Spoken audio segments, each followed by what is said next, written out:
Det at være skuespiller. Tænk på, hvilke krav det stiller. Reumert gør det altid suverænt, det er klart.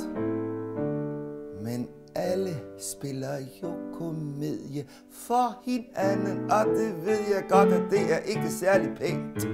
Men lidt komediespil kan man blive tvunget til, hvis pludselig svigermor kommer. Ja, de kan sige, hvad de vil. Så er det om at finde en grimasse, der kan passe.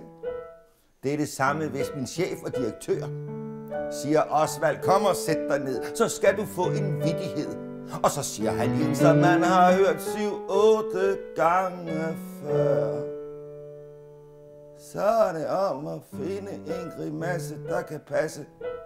Der er skuespil i både dit og dat.